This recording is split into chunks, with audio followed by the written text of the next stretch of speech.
Oke, baik Kakak. Bismillahirrahmanirrahim. Assalamualaikum warahmatullahi wabarakatuh. Waalaikumsalam warahmatullahi wabarakatuh. Salam sejahtera untuk kita semua. Salam namo buddhaya, salam kebajikan, rahayu. Terima kasih. Alhamdulillah pada kesempatan yang luar biasa ini, meskipun di ruang virtual ya, kakak ya. Kakak udah uh, punya atensi khusus buat mengikuti kegiatan ini sebagai ikhtiar kita untuk menyamakan persepsi, menguatkan pemahaman, khususnya kita di bidang olahraga. Tentunya semoga apa yang kita lakukan hari ini diridhoi Allah Tuhan Yang Maha Esa sebagai langkah-langkah yang berkah, langkah-langkah yang dianggap sebagai suatu ibadah. Amin Allahumma amin. Amin. Saya berharap kegiatan seperti ini kita punya semangat bareng ya. Semangat, termasuk saya juga semangat untuk saling berkontribusi, berkoordinasi, dan juga berkolaborasi dengan kakak semua, mempelajari hal baru yang kaitannya dengan profesi kita di guru PJOK ya. Ini sambil saya admit teman-teman yang baru bergabung. Selamat datang teman-teman yang baru bergabung. Nah, kita baru mulai juga ini ya. Tentunya di hari yang libur ini saya juga ya mohon maaf yang sebesar-besarnya mengurangi intensitas kakak semua di rumah bersama keluarga tercinta ya. Tentunya saya juga nggak bisa ini karena di jadwal pun karena hari Sabtu saya juga nggak bisa nggak berani merubah ya, karena itu sudah ketentuan dari panitia dari BPKP maupun kementerian. Nah, untuk mengawali kegiatan pada sore hari ini, tentunya mari kita buka bersama-sama dengan bacaan basmalah. Ini yang muslim baca basmalah, yang non muslim bisa menyesuaikan gitu. Mari kawan-kawan, biar nanti ke depan kita dalam kegiatan kolaborasi di ruang virtual ini berjalan dengan lancar. Bismillahirrahmanirrahim. Bismillahirrahmanirrahim. Semoga acara kita ke depan lancar ya Kak ya. Amin. Nah, sebelum kita lanjut ke kegiatan selanjutnya, mari kita berdoa terlebih dahulu ya, dengan menurut agama dan kepercayaan masing-masing. Dalam hati ya, mendoakan kepala sejenak agar apa yang kita mau jalankan 1,5 jam ke depan mendapatkan kewasan berpikir, mendapatkan pencerahan, mendapatkan ilmu dari teman-teman, saling berbagi untuk berbagi praktik baiknya. Berdoa menurut agama dan kepercayaan masing-masing. Berdoa mulai.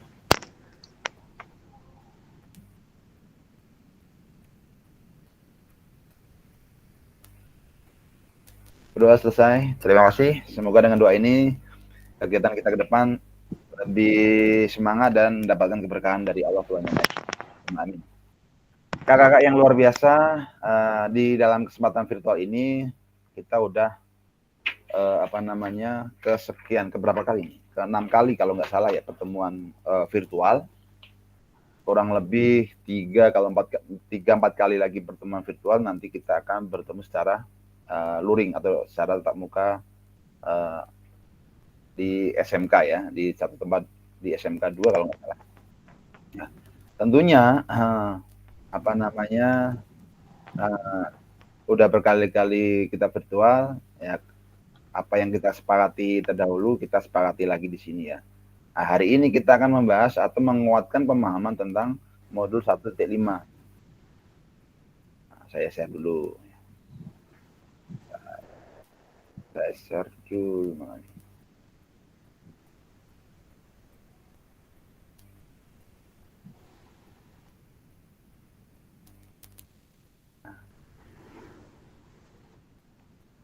Bentar, saya klip dulu bentar ya Kak.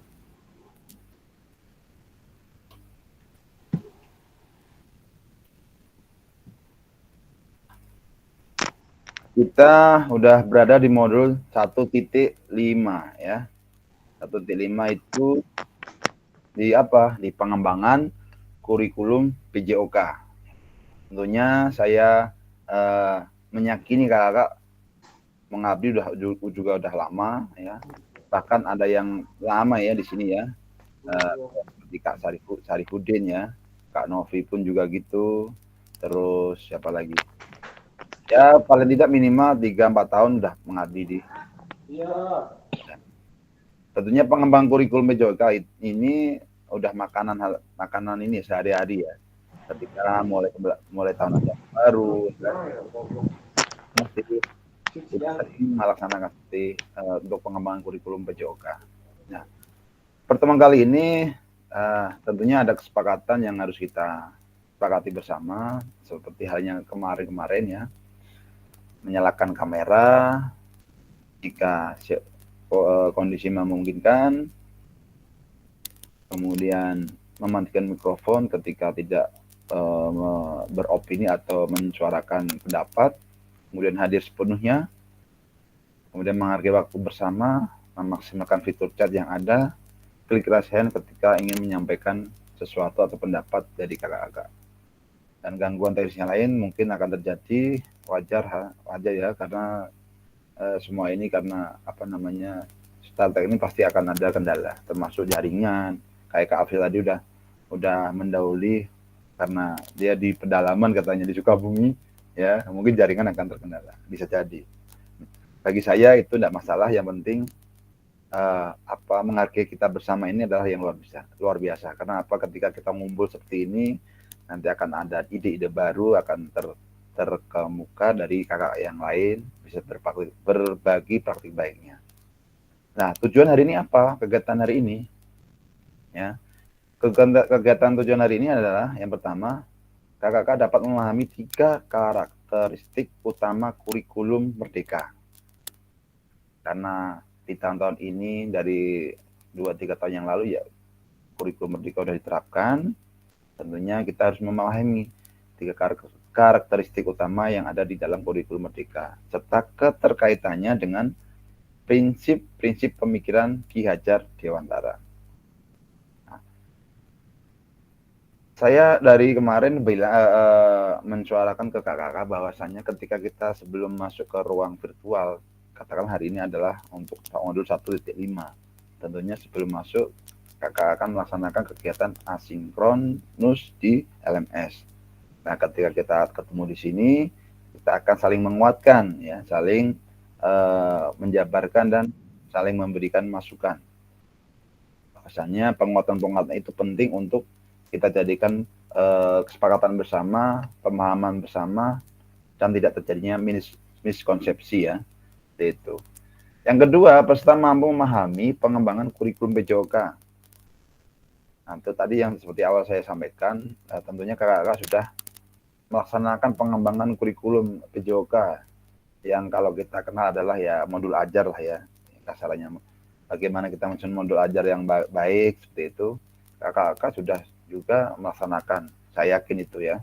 Nah, nanti kita tinggal berbagi praktik baik ya, saling memberikan informasi yang saya rasa ketika kita berbagi informasi tentang biar enak menyusun perangkat itu seperti apa sih, berbagi pun tidak masalah, karena itu pun kalau kita punya prinsip berbagi itu adalah ibadah dan nanti itu tidak mengurangi rasa keilmuan kita, tentunya ke depan saya rasa pendidikan Indonesia khususnya di PJOK pun akan lebih maju ya.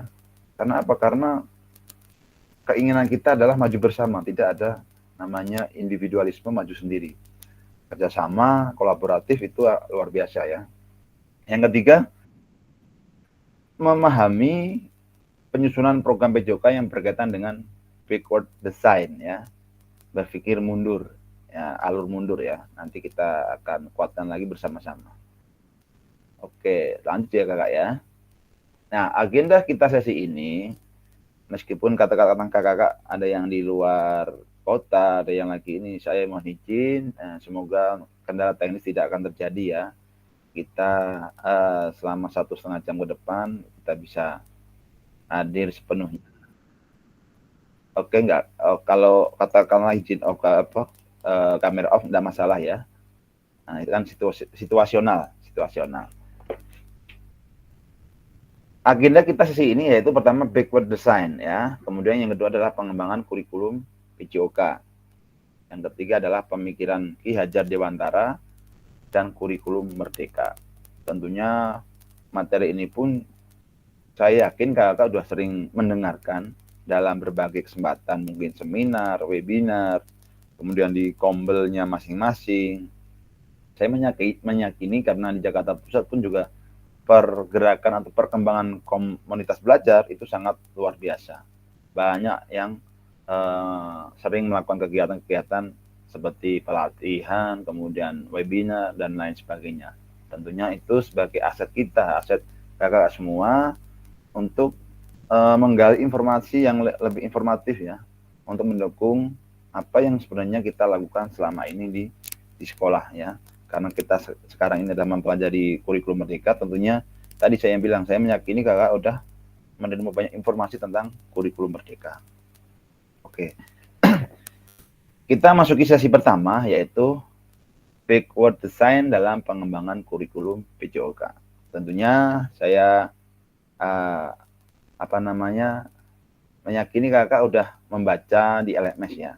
Kemudian kemarin kalau nggak salah ya, kemarin malam ya, saya juga bagi modul PDF-nya di grup WA kita ya.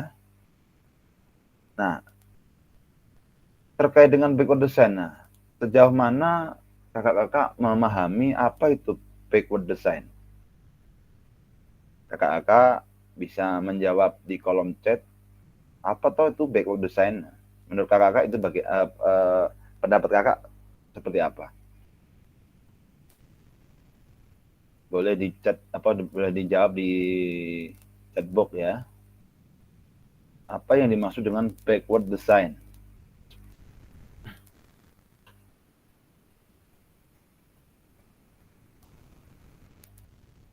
Kakak bisa menuliskan di chat box. Ini Kak Khairul lagi izin camp off cam.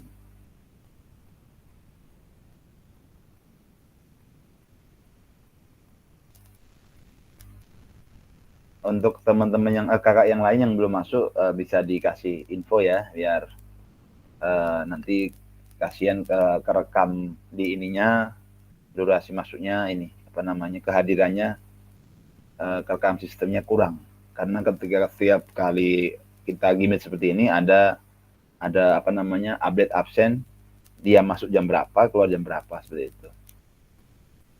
Kak Andreas siap? Kak Andreas enggak masalah Kak Andreas ya? Aman Kak Andreas? Semoga kegiatan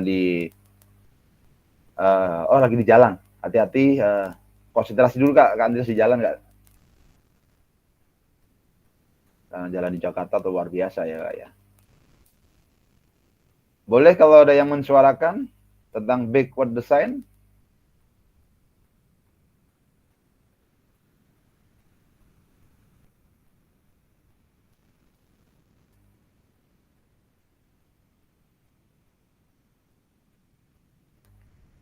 Adakah yang mau mensuarakan apa itu backward design? Boleh, ini Kak Novi, perencanaan kurikulum yang berpusat pada hasil belajar siswa. Berpusat pada hasil belajar siswa. Boleh disuarakan Kak Novi?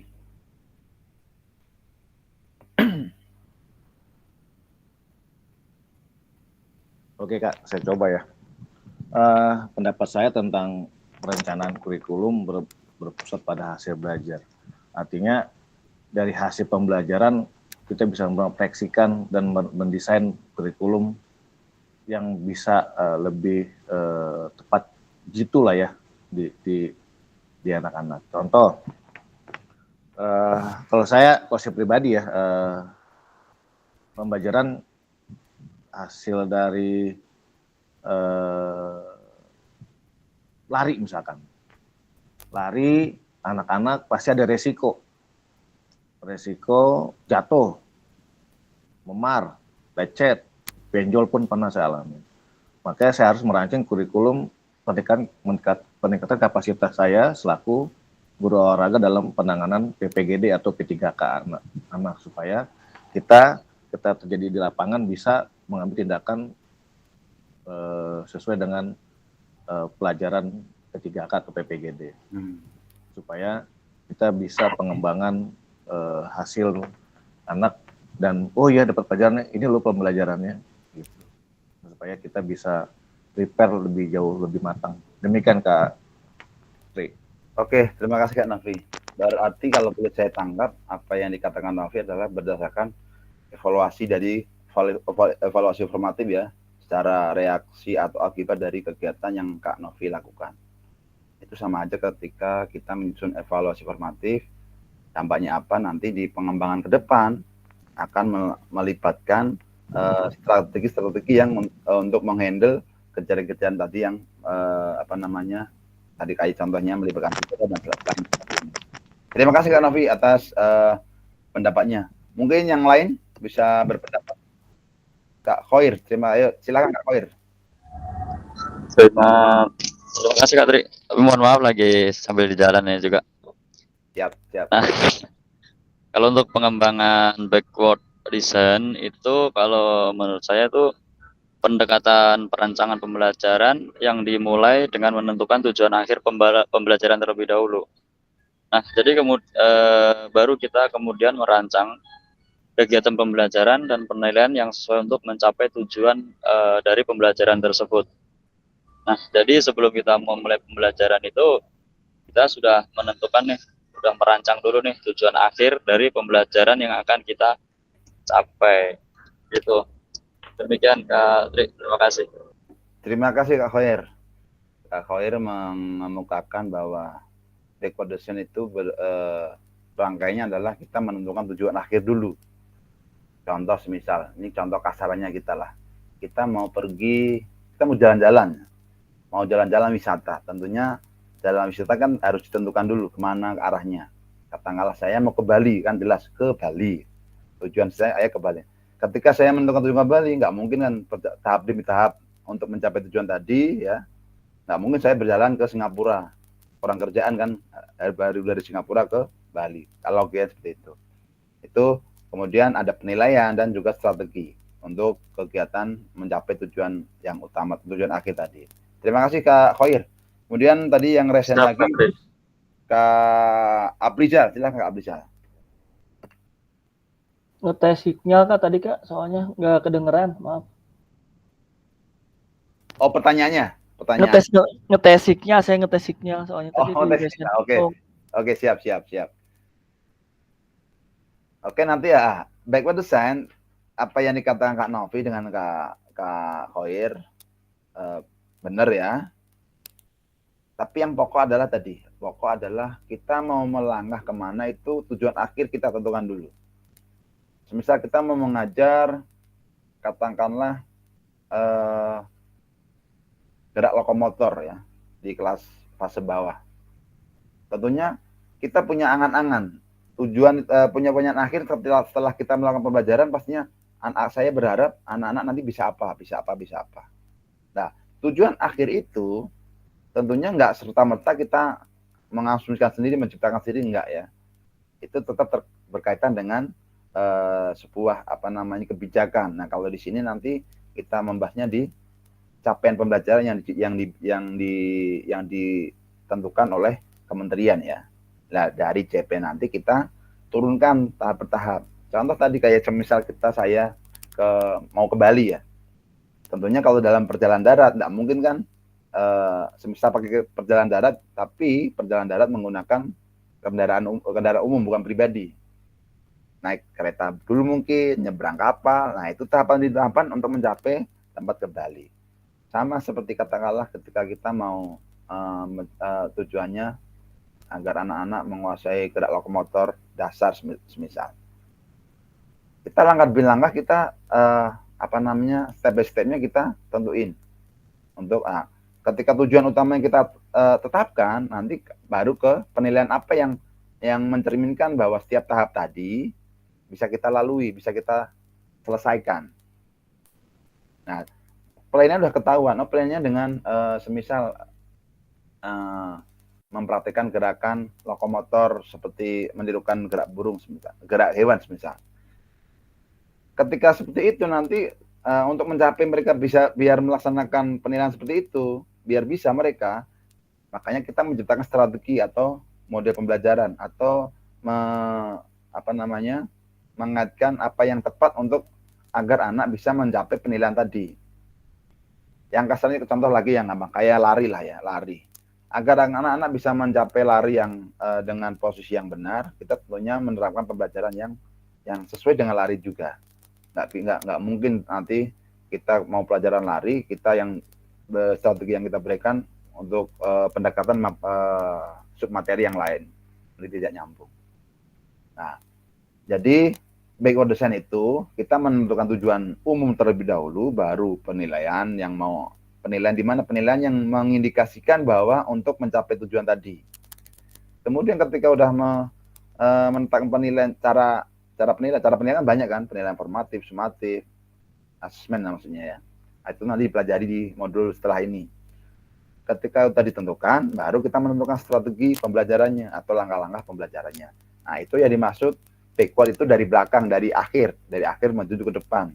Akhir dulu tujuan tadi yang kita tetapkan, ya, baru merunut ke awal. Nah, tentunya kadang saya pun mengalami gini, melaksanakan pembelajaran, ya ketika melaksanakan pembelajaran langsung kita belajar aja tanpa hari ini saya kan yang saya mau tuju itu apa, kadang nggak jelas ya. Ini menceritakan diri saya sendiri ya. Kadang kita ngajar aja, jadi yang penting anak-anak kegiatan di lapangan tanpa ada bahwa hari ini ada tujuan yang harus dicapai. Karena apa? Setiap waktu pembagian waktu jam pelajaran dari 1 tahun pelajaran itu kan kalau kita kenakan pembagian hari besar HPE ya, yang hari efektif itu kan. Nah, itu kan udah harus mau nggak mau harus kita sesuai sehari dan segalanya udah sesuai dengan apa yang kita runtutkan di dalam mungkin prota, mungkin program semester seperti itu. Nah, selanjutnya nanti kita akan berimprove lagi, menyamakan persepsi, menguatkan pemahaman kita. Nah, sekarang pertanyaannya gini. Menurut kakak dari skala 1 sampai 10 ya, kira-kira seberapa dalam pemahaman kakak-kakak tentang kurikulum PJOK?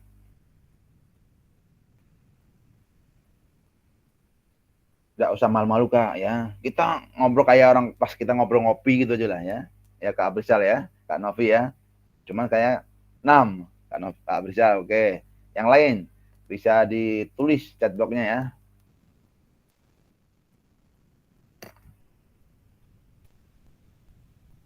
Kak Novi 6,5, 6,5. Kak Nur Ansori 7. Ada 6, ada 6,5, ada 7. Nah, Kak Andi 6. Oke. Sekarang saya mau ngambil yang angka terendah. Kak Khoir juga 6. Kak Krisna 6,5. Tadi angka tertinggi Kak siapa tadi?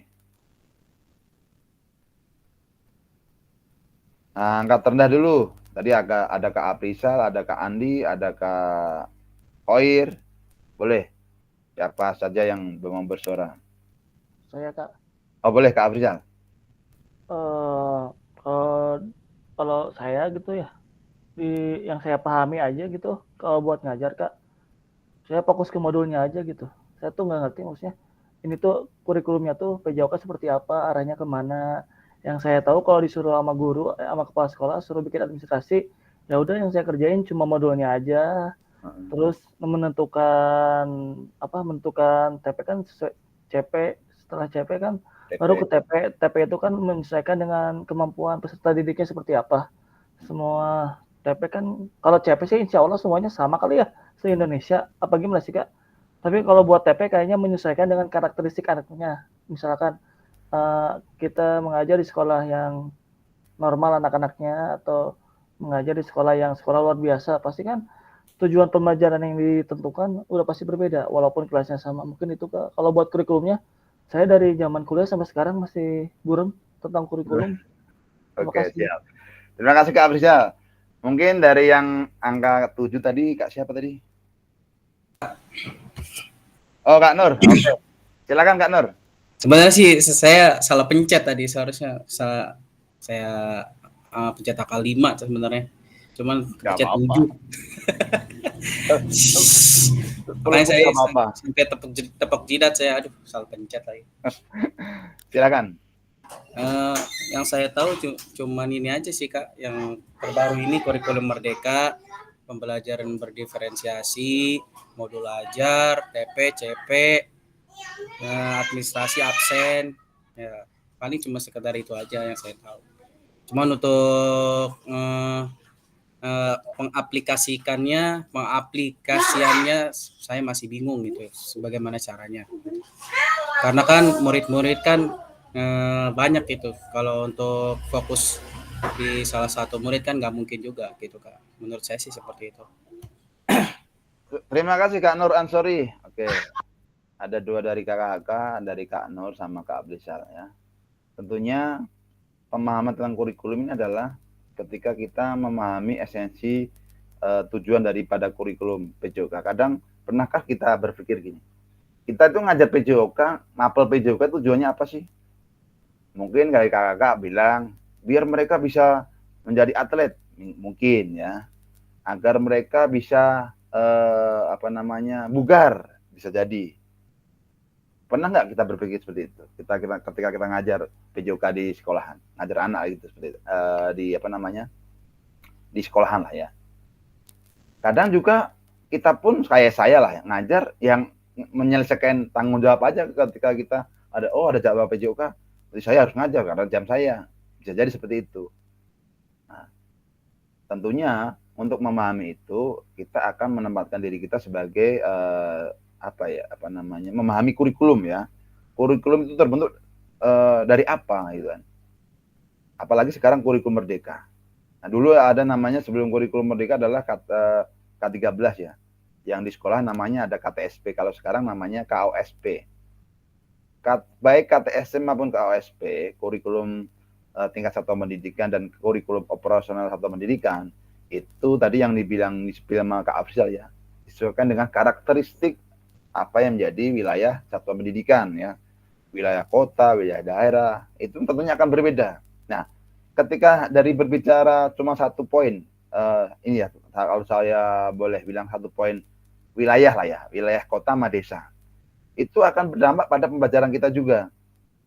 Tentunya ketika kita berbicara di desa, di pegunungan, nggak mungkin kita, atau mungkin kita berbicara di kota ya, nggak mungkin kita berbicara masalah materi katakanlah kegiatan outbound keluar di olahraga di pantai atau di gunung, nggak akan nyambung. Begitu juga dengan kegiatan yang di kota, yang anak kota sama anak desa. Nah, yang mau saya katakan adalah ketika kita memahami karakteristik tentang kurikulum, nanti kan ada karakteristik kurikulum apa isinya, kita bisa ke depan bisa menyusun perangkat pembelajaran kita sesuai dengan apa yang sejatinya dibutuhkan oleh peserta didik. Nah, di sini kuncinya adalah kebutuhan peserta didik. Kebutuhan peserta didik tentunya dari mana? Dari karakter mereka. Nah, karakter mereka didapat dari mana? Dari kita survei, terus asesmen, diagnosis, dan banyak lagi. Observasi bisa, pendekatan komunikasi kepala murid. Nah, tentunya hal seperti itu menjadi PR kita ya sebagai guru PJOK. Karena apa? Sejatinya pembelajar PJOK itu ada namanya perkembangan fisik peserta didik ya. Nah, itu esensi itu ada di dalam kompetensi setiap fase di dalam kurikulum. Nah, apa yang diutarakan kakak ini tentu luar biasa ya. Termasuk buat saya pribadi ya. Memahami kurikulum itu penting karena karena kurikulum itu kan itu sebagai patokan kita buat kegiatan atau SOP kita untuk melakukan tanggung jawab tugas. Nah, di sisi lain KOSP itu ada 2 sisi, ada yang bisa kita bentuk sendiri, ada yang nggak bisa kita bentuk. Yang bisa kita bentuk apa? Kayak visi misi sekolah, tujuan kita secara pribadi sebagai guru ya, ya tujuan pembelajaran tadi yang kita sesuaikan dengan karakteristik peserta didik, kemampuan mereka, ya kan, kinerja kemampuan gerak mereka, dan banyak lagi hal yang berpengaruh. Nah, yang nggak bisa diubah apa? CP. CP itu sudah ditentukan sebagai capaian pembelajaran minimal ya. Katakanlah, kenapa saya bilang minimal? Bisa jadi tujuan pembelajaran katakanlah misalnya ini kasarnya kalau di pelatihan, anak-anak bisa mencapai lari 100 meter dalam waktu sekian-sekian. Ini konsep pelatihannya. Tapi anak-anak yang terjadi apa? Mereka melampaui katakanlah cuma berapa detik. Nah, itu adalah CP yang diciptakan oleh kementerian, itu bisa kita sebagai patokan minimal seperti itu. Selanjutnya, apa tujuan dari adanya pelajaran PJOK di sekolah? Tadi sudah saya singgung ya. Kita kadang jarang bertanya lah ya. Kita tuh ngajar tuh buat apa sih? Apakah cuma sekedar kita menyelesaikan tanggung jawab, terus akhir bulan gajian, ya kan? Dapat TKD, dapat gaji. Apakah ada orientasi tersendiri ya? Kalau kita ingat 5 orientasi dulu ya, 5 orientasi dulu. Nah, kita tempatkan di mana itu kita ya? Nah, berdasarkan orientasi tadi yang dulu pernah kita pelajari, nah di sana kita akan berpikirnya bisa visioner, bisa sedang, bisa ya tadi menjalankan sebuah tanggung jawab atau kewajiban saja seperti itu. Nah, tujuan daripada pelajaran PJOK sejatinya ada 4 ya kalau di kurikulum Merdeka. Yang pertama, mengembangkan, menerapkan dan mengevaluasi keterampilan konsep strategi gerak yang akan menjadi disposisi untuk berpartisipasi dalam berbagai aktivitas jasmani dengan penuh kepercayaan diri, kompetensi, dan kreativitas. Jadi mengembangkan keterampilan, gerak ya, konsep secara pengetahuan, strategi gerak yang akan menjadi disposisi atau dasar mereka untuk berpartisipasi dalam berbagai aktivitas kedepannya, baik di sekolah, nanti di masyarakat, dan lain sebagainya. Yang kedua, tujuannya apa? Membantu dan memberi dukungan mereka dalam memilih gaya hidup sehat dan secara jasmani. Nah, tentunya ketika setiap individu dari peserta didik mempunyai gaya hidup, ya, hobi, ya kan, terus pola kesehatan yang berbeda. Nah, kita dukung. Nah, memberi dukungan kepada mereka ya disesuaikan dengan pola hidup dan gaya mereka masing-masing ya. Karena nanti lebih kecenderung kepada kalau di pembelajaran ya diferensiasi.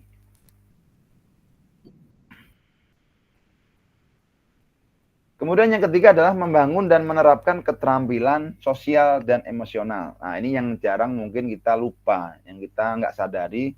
Bisa jadi kita juga menyadari hal itu, tapi kita juga terkadang lupa ya.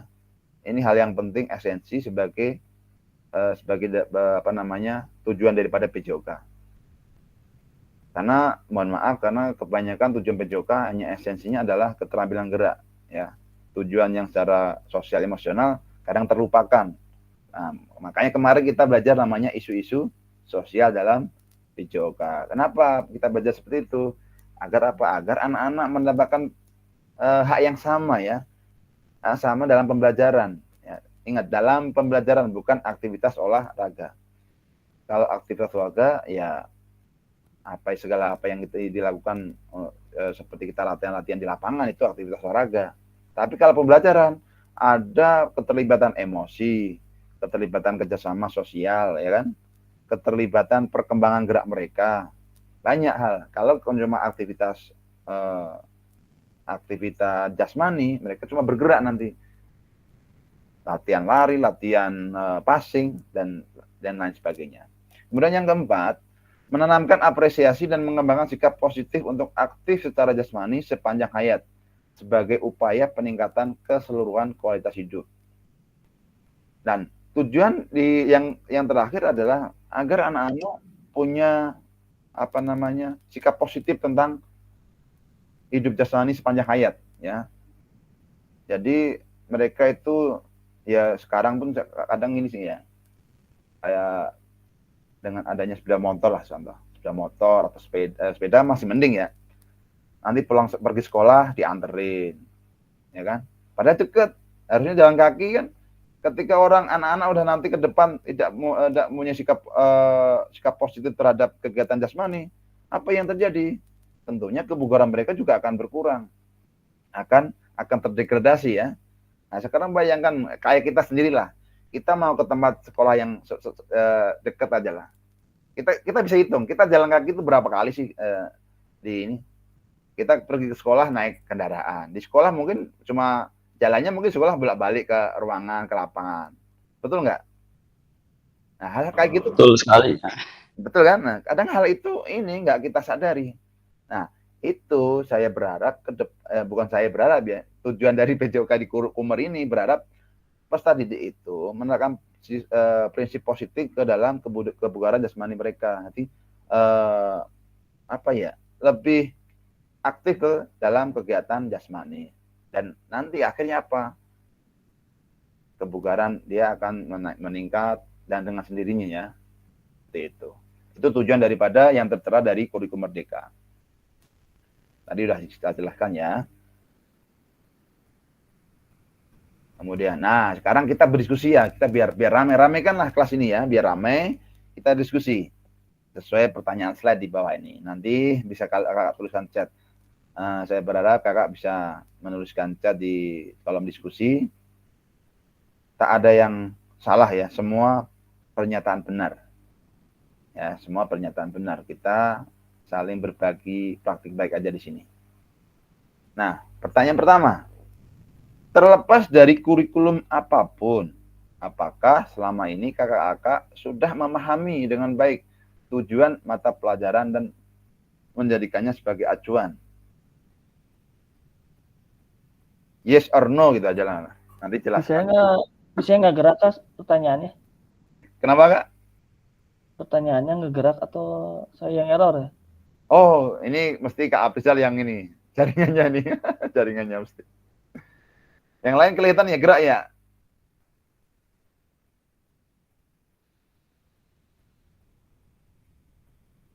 Terlepas dari kurikulum. Terlepas dari kurikulum apapun, apakah selama ini kakak-kakak sudah memahami dengan baik tujuan mata pelajaran dan menjadikannya sebagai acuan? Nah, silakan mengomentari di chatbox atau bersuara.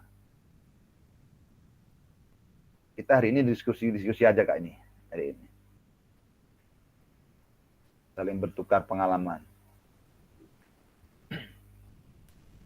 Nah, aku bisa ini minta Kak Fahmi kayaknya lagi on.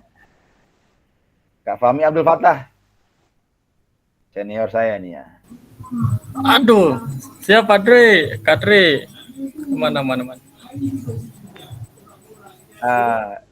Kondisi nggak situasinya?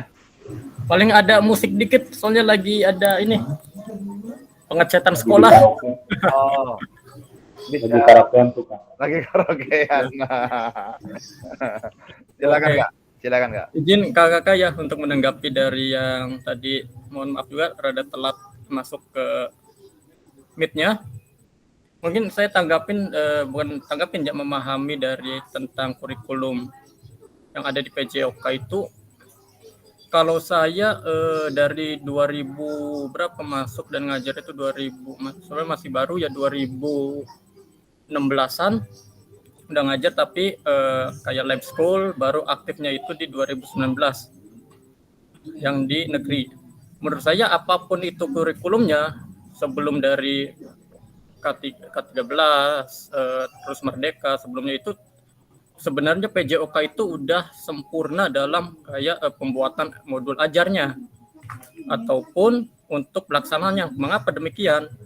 Karena di PJOK itu kita udah mengimplementasikan seperti membedakan, mendiferensifikasi peserta, udah mendiagnosis, pembelajaran pun udah mencakup kayak ada pembelajaran lainnya seperti pembelajaran IPA-nya ada, matematiknya ada. Itu sebelum ke Merdeka sebenarnya kita udah menerapkan kurikulum tersebut gitu. dan serta dalam mengimplementasikannya juga di PJOK itu kan pasti mengutamakannya itu adanya yang tadi poin-poin yang tadi dari Katri udah dijelaskan, seperti kita fokus gerak sepanjang hayat. Misalkan yang tadi setelah Katri jelaskan itu, kita si anak atau kita orang dewasa juga sehari itu udah berapa kali gerak gitu, gerak langkah kaki. Kalau menurut kesehatan kan minimal itu atau batas sehari itu 10.000 gerak langkah kaki dari menurut WHO-nya. Nah, dalam pembelajaran pun juga kan kita fokusnya itu kan ke gerak dasar anak atau peserta didik.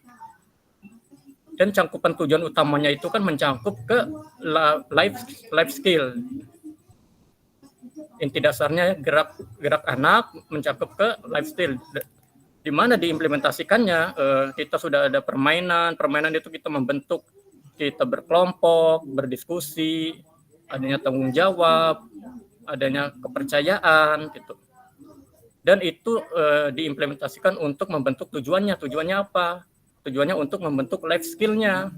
Life skill itu yang si anak itu ketika belajar di SD tidak patokannya ilmu itu nyangkutnya di SD doang, tapi bisa diimplementasikan di luar.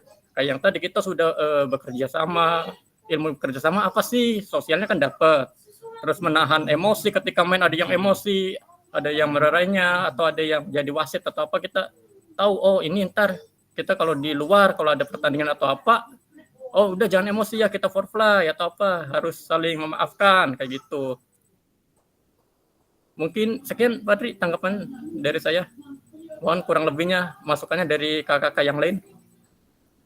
Oke, kakak-kakak yang lain, terima kasih dari Kak Fahmi, luar biasa sekali ya. Alhamdulillah ini. Jadi apa yang disampaikan Kak Fahmi betul ya, perubahan kurikulum tentunya itu tidak tidak mengurangi esensi apa menjadi tujuan pelajaran PJOK ya. Dulu sebenarnya juga udah menyatu ya. Kayak di K13 tadi yang dibilang tematik ya, udah ada pelajaran apa, udah include semua seperti itu. Nah, tentunya apa yang dikatakan Kak Nur Fahmi luar biasa sekali ini ya. Jadi lebih meluaskan pandangan kita tentunya.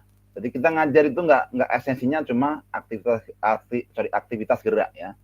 Ada sosial emosi juga kita terapkan juga, kerjasama, kemudian gerak sepanjang hayat dan lain sebagainya tadi yang udah saya sampaikan juga. Nah mungkin yang lain pendapatnya, biar kita itu ngajar PJOK itu sebenarnya tuh esensinya kita tuh buat apa sih gitu, kasarannya gitu loh. Ya Katri.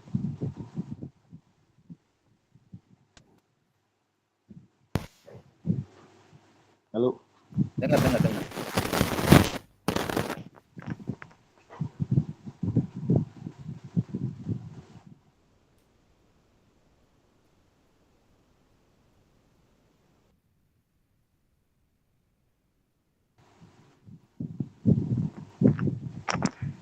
Halo. Cek sound. Aman, lanjut. Aman. Ya, oke Katri. Pendapat saya mengenai kurikulum zaman saya kecil, zaman saya sekolah, kuliah, yang disampaikan Kak Fahmi itu benar banget. Dirasakan kita dari sebagai siswa, jadi mahasiswa, hingga jadi guru olahraga sebenarnya sebagai acuan semua kurikulum zaman CPSA, KTSP, kurikulum Merdeka, kurikulum 13 dan seterusnya akan ambil. Guru olahraga tuh sebenarnya nggak hanya guru saat ini ya, guru olahraga sebenarnya saya ngalami di SMK, SMP, SD. Sebenarnya kompetensi guru olahraga tuh multi talent, nggak hanya berbasis motorik, tapi kadang saat ini harus bisa jadi content creator, harus bisa multimedia, harus jadi guru BP, harus jadi temen, wah pokoknya udah multi talent lah guru olahraga saat ini ya. Nah kalau saya pribadi dari saya mengajar karir saya dari guru SD, SMP, SMK, terakhir di SD, terutama di Kecamatan Johar Baru, bagi saya dari pertama datang tahun 2015 itu Johar Baru termasuk daerah Brong, artinya daerah keras gitu. Narkoba lah, tawuran. Situ saya melihat dulu saya banyak track record, catatan banyak lah anak-anak nakal di fase C atau fase atas itu ngerokok lah. Sempat ada ngerokok di kelas lah, tawuran lah. Nah itu mereka tidak ada aktualisasi. Nah adik gua olahraga menambah banyak motorik dan olah gerak, ekskul dan lain-lainnya punya tujuan jelas olahraga itu apa, baik itu secara kompetensi gerak hingga sosial di masyarakat. Mereka juga merasakan, mereka benar-benar menerapkan lah intelijen emosinya di lingkungan sekolah maupun di lingkungan dia bermain. Alhamdulillah sih untuk di Johar Baru untuk tawuran juga udah agak berkurang melibatkan anak-anak usia SD. Itu doang Katri yang saya pernah alami. Jadi artinya anak-anak kita gua olahraga bisa juga mencapaian tujuan ke emosional anak agar bisa tersalurkan dengan baik dengan adanya ekskul saat ini. Begitu Katri pendapat saya. Terima kasih Kak Novi. Bisa saya tanggap apa yang disampaikan Kak Novi. Kalau kita beranjak pada orientasi ya, orientasi yang dulu pernah kita pahami bahwasanya ini sebagai tanggung jawab dan tanggung jawab sosial ya. Karena contoh tadi ketika kita katakanlah Kak Novi mengatakan ekskul bisa mengurangi hal-hal yang negatif, itu benar ya. Katakanlah di Jakarta lah ya, sekolah itu kan sebenarnya kan bisa menjadi tempat buat anak-anak untuk mengurangi kegiatan-kegiatan yang nggak bermanfaat. Di luar sekolah pun juga bisa, karena di kurikulum Merdeka itu kan ada intrakurikuler, terus co-kurikuler dan ekstrakurikuler. Itu satu bagian yang terintegrasi ya, nggak bisa terpisahkan untuk di kegiatan kurikulum di satu kurikulum satuan pendidikan. Ketika katakanlah anak-anak dibanyakin kegiatan aktivitas olahraga, dalam hal ini adalah ekskul, tentunya mereka akan mengurangi tadinya nongkrong, mereka bisa beraktivitas olahraga. Seperti halnya di ini, saya sekarang kan numpang di Kartini. Saya luar biasa Kartini ya, banyak kegiatan ekskul. Dari secara manajemen sekolahnya mendukung, dari SDM-nya juga mendukung. Akhirnya kegiatan-kegiatan yang tadinya mungkin di luar bisa menjadi hal negatif, mereka anak-anak ngumpul dengan kegiatan aktivitas fisik, ya olahraga lah maksudnya, itu akan mengurangi dampak daripada kegiatan yang negatif. Terima kasih Kak Novi, bisa saya tanggap apa yang disampaikan Kak Novi. Kemudian ada lagi dari Kak yang lain untuk menyampaikan pendapatnya tentang tujuan kita ngajar PJOK. Termasuk juga kita ngajar saya biar ini, karena apa? Tekanan dari kepala sekolah. Guru olahraga kadang dikatakan berprestasi karena anak didiknya mendapatkan prestasi. Bisa jadi, karena tadi ada 4 ya, karena ada 4 tadi kriteria tujuan daripada PJOK. Alangkah luar biasanya jika keempat tadi terpenuhi semua, ya kan? Tentunya pengalaman yang kakak-kakak alami tentunya beda-beda. Ada yang, wah saya tekanan dari pimpinan harus mau nggak mau harus ini Kak, ya kan? Bisa aja terjadi seperti itu ya. Ada juga karena ada dorongan dari jiwa dari kakak. Tadi sampaikan Kak Novi ya, daripada anak-anak nanti ada berbuat negatif di luar sana, tawuran, yang ini, sekolah dijadikan kegiatan positif ekskul. Seperti hanya dulu saya belum lama ini ya saya pergi ke SMA 80. Sabtu Minggu luar biasa mereka. Nggak ada waktu senggang anak-anak itu main ke sekolahan. Dan bagusnya stakeholder di situ, baik pegawai-pegawai situ itu mensupport ya, baik security-nya, penjaganya, guru-gurunya ada yang piket. Nah, dari hal kayak gitu bisa, kalau bila saya bilang itu adalah bagian dari tanggung jawab kita sebagai secara manusia ya, untuk gimana menerapkan apa yang menjadi esensi olahraga menjadi hal positif tadi ya, sikap positif tadi ya, tujuan yang keempat tadi. Kayaknya Kak Krisna mau ngomong. Silahkan Kak Krisna, nggak apa-apa ngomong. Mohon maaf, ini lagi sambil sebelah masjid lagi ada. Oh ada. Oh iya, sini juga azan. Silakan Kak Afrizal. Ya Kak, ini saya sedikit sharing aja dari materi yang atas tadi ya, tentang apa tuh, tentang capaian pembelajaran PJOK. Berarti mungkin buat teman-teman juga kita bisa membela diri mungkin ya kepada kepala sekolah atau kepada rekan sejawat kita. Kalau misalkan suka ada guru yang suka kok nggak ada prestasinya di olahraga, kok nggak ada itu, nggak ada kayak sekolah lain bisa juara bisa ini. Mungkin guru-guru mau kelas atau kepala sekolah mungkin harus kita jelaskan 4 capaian pembelajaran ini ya. Salah satunya mungkin mengembangkan, menerapkan kan itu bukan harus prestasi ya. Yang saya lihat dari beberapa komponen 4 capaian pembelajaran ini nggak ada satupun yang berhubungan dengan tujuannya untuk atau capaiannya menuju prestasi ya. Mungkin menurut saya Katri, prestasi itu hanyalah bonus dari capaian pembelajaran PJOK Kurikulum Merdeka 2024. Betul. Itu hanya bonus. Sisanya prestasi bagi kita sebagai guru olahraga adalah menerapkan 4 komponen CP ini di dalam pembelajaran. Mungkin itu sepakat semuanya ya. Terima kasih. Terima kasih Kak Afrizal. Ya tentunya dengan kita ngobrol di ruang virtual ini lebih membuka wawasan kita ya. Tentunya tadi apa yang dikatakan Kak Afrizal, ketika kita ada anak prestasi itu berarti bonus kita lah sebagai guru olahraga. Tapi saya tidak memungkiri juga apa yang dibebankan pada kita. Kadang ada pimpinan juga, oh yang lain dapat prestasi, pengennya sekolah ini juga dituntut untuk prestasi seperti itu. Pasti ada kawan-kawan di sini ya. Termasuk gini kakak-kakak ya, ada fenomena di mana ketika kita kalau Senin kan upacara mesti kan, upacara hari Senin. Kakak-kakak sering mesti upacara dan melihat peserta didik kita, anak-anak kita, mereka baru berdiri berapa menit. Kalau boleh saya bilang, pasti semua sekolah yang ada di sini pasti ada yang jongkok, ada yang tiba-tiba udah lemes kalau pas upacara hari Senin itu. Itu yang saya temui di sekolah saya. Jadi itu waktu saya pas pendidikan seperti ini, terus saya terus disuruh mencari isu ya, apa yang terjadi di sekolahan terkait dengan kaitannya dengan tujuan PJOK. Tadi kan kalau ada namanya kebugarannya, pola hidup sehat kebugaran. Ketika kita mengajarkan apa yang kita ajarkan itu tidak sesuai dengan tujuan yang 4 ini ya, bisa jadi apa yang mereka dapeti cuma tanggung jawab kita sebagai guru ngajar sesuai tugasnya aja ya.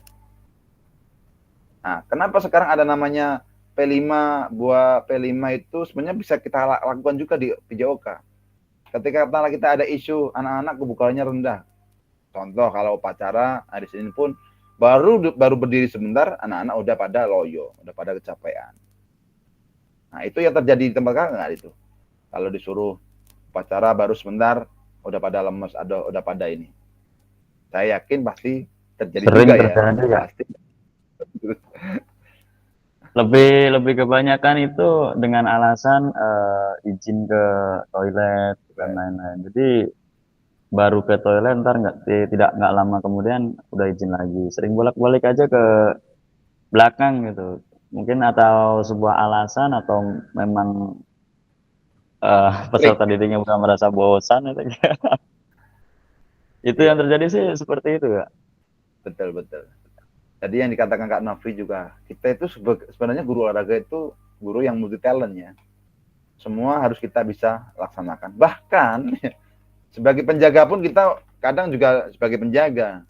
Karena mungkin bisa jadi di sekolah kakak-kakak cowok sendiri semisal. Atau saya yang turut ini ya. Seperti itu. Ya kan? Multi talent. Karena apa? Karena apa ya? Secara kayak tadi yang diutarakan Kak Fahmi, matematika kita ya ada, ya kan? IPA juga ada, bahasa Indonesia apalagi, betul kan? Ada semua di situ. Nah, tentunya hal seperti ini menjadikan kita sebagai kekuatan ya, bahwa kita itu istimewa. Ingat ya, kita itu istimewa. Jadi jangan terus ketika ada statement guru olahraga itu apa, jangan berkecil hati. Kita itu guru yang istimewa. Kalau nanti tidak ada statement, guru PJOK ngajarin gitu, nah, berarti nggak usah dipikirin. Kita itu istimewa. Ya Pak Andi ya, Gitu. Ya Kak Krisna, tetap semangat ya, gitu. Mungkin Kak Krisna udah selesai azan, bisa tadi kayaknya ada unek-unek mau disampaikan nih. Belum Kak, masih kenceng banget suaranya. Mau pindah tempat cuman gimana? Karena emang tempat sebelah masjid gitu. Maaf Kak, nanti mungkin. Oke, aman. Terkait dengan tujuan kurikulum ya, terkait tujuan kita mengajar PJOK. Nah, pertanyaan berikutnya, dalam konteks kurikulum merdeka, apakah tujuan-tujuan ini bisa dicapai? Seperti hanya tadi disampaikan Kak Fahmi ya, Kak Fahmi Abdul Falah. Ya betul ya Kak Fahmi ya. Bahwasanya sebenarnya ini udah konteks ini udah sejak lama ya. Kita tujuan udah dilaksanakan dari sejak lama. Nah, dari kurikulum K13 ya, KTSP, K13, kemudian sekarang Merdeka. Tentunya tadi udah disebutkan dari kakak, udah poin yang saya tangkap, ini sebenarnya ya bisa kita lakukan di kurikulum Merdeka. Karena kenapa? CP yang diciptakan dari kementerian, itu kan bisa kita sesuaikan dengan tujuan, sesuai dengan karakteristik apa yang menjadi daerah kita masing-masing. Tentunya sekolah saya, sekolahnya Kak Kresna, sekolahnya Kak Novi, meskipun dalam satu lingkup DKI, tentu beda. Kenapa bisa saya katakan beda? Kalau kakak ingat kemarin kita bicara aset ya. Ya, bicara aset. Aset itu kan ada 7. Tentunya ketika katakanlah, sekolahnya Kak Kresna dekat lapangan futsal ya. Kemarin Kak Sarip ya, dekat lapangannya. Itu luar biasa itu. Pembelajaran di lapangan yang menggunakan sarana tersebut bisa kita buat tahap-tahapannya. Tapi bedanya dengan katakanlah di Kartini mungkin. Ya kan? Lapangannya mau ke RPTA jauh ya kan. Nah, hal kayak gitu akan berpengaruh pada penyusunan program kurikulum PJOK. Kenapa saya kemarin ngomong masalah aset? Karena itu ketika kita udah tahu aset kita itu apa, tentunya yang berkaitan dengan pembelajaran PJOK, kita bisa manfaatkan, maksimalkan. Ada 7 termasuk aset sosial, aset agama, ya. Dengan aset tersebut kita bisa buat suatu inovasi ya, kegiatan yang tadinya nggak ada, nah, kita improve menjadi ada, kita inovasi menjadi ada, karena itu memang bisa kita laksanakan. Nah, dengan PKG ini kan harapannya dari saya dan juga kementerian, dari BPGB panitiaan, bahwasanya kita itu tidak melulu melaksanakan kegiatan rutin. Kegiatan rutin ya sesuai tanggung jawab kita saja, ngajar, nggak mengimprove apa yang menjadi yang kita temukan di lapangan. Tadi yang sampaikan Kak Novi ketika belajar lari kok ada kegiatan jatuh segala macam, dia improve menjadi tambah pembelajaran materi P3K dan sebagainya. Nah, itulah namanya hasil dari refleksi. Makanya saya dari modul 1 sampai 4 kemarin, refleksi penting, karena itu tadi untuk menjembatani apa yang baik tetap dipertahankan dan ditingkatkan, dan yang kurang baik carikan solusi atau direnungkan mencari solusinya, seperti itu. Nah, lanjut, memahami tujuan umum penting ya, sebagai acuan untuk memahami muara akhir pembelajaran. Untuk mencapai tujuan umum, pemerintah sudah menurunkan ke dalam capaian pembelajaran dan mempersilahkan guru untuk menurunkan lagi ke dalam TP atau tujuan pembelajaran. Nah, CP itu secara umum udah diciptakan atau udah dibikin oleh kementerian. Udah enak ya. Kita bisa nyomot. Nah, nyomot itu atau ATM itu kita bisa sesuaikan dengan karakteristik daripada sekolah atau daerah kita masing-masing. Nah, esensi karakteristik, terus sekolah karakteristik tadi itu masuk ke dalam ranah nanti di kurikulum. Nah, kenapa kita bicara kurikulum nanti akan berkaitan, ya, akan berkaitan. Kurikulum karakternya sekolah di sini dengan sosial masyarakat seperti ini, kehidupan sekitar seperti ini, terus dan banyak hal sebagainya, itu bisa mempengaruhi tujuan daripada pembelajaran yang kita turunkan dari CP. Katakanlah contoh, kita punya peserta didik yang banyak ABK. Tentunya tujuan pembelajaran, tapi saya meyakini tujuan CP itu di CP di PJOK itu esensinya lebih meluas, bukan katakanlah pada spesifik ya secara ilmu keolahragaan, tapi lebih meluas lagi. Nah, kakak pasti udah punya modul ajar dan juga perangkat yang lain termasuk CP, TP, ATP ya kan, Prota, Prosem, Prota pasti ya, termasuk penentuan hari besar efektif, hari besar efektif bener ya, hari besar sih, hari efektif.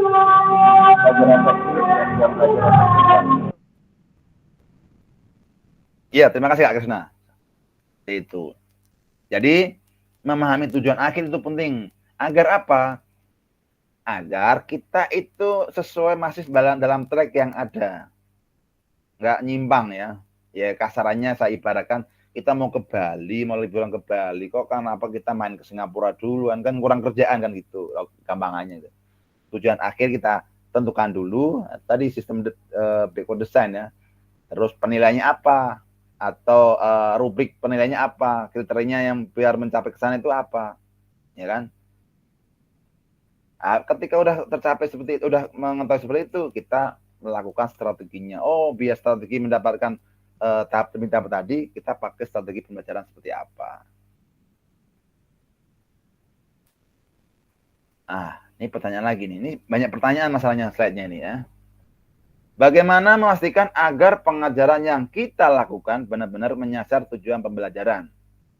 Karena seringkali pengajaran langsung fokus pada materi atau aktivitas apa yang harus dilakukan murid.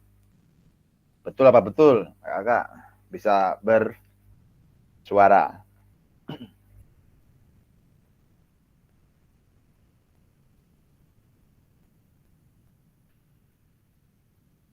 Silahkan. Yang mau betul ya. Yang lain betul ya. Kadang kita udah terlebih, kadang kita kan udah waktunya mepet, udah anak-anak. Kadang kan kita gini, dalam penyusunan hari efektif kan selama setahun ada berapa. Tentunya itu pun nggak real menjadi hari efektif, betul ya. Ada hari-hari di mana katakanlah ada situasi kondisi hujan, kondisi pada rapat, tiba-tiba kita disuruh pergi kemana, pasti itu ada. Kemudian belum lagi mereka perjalanan ganti baju, ya kan?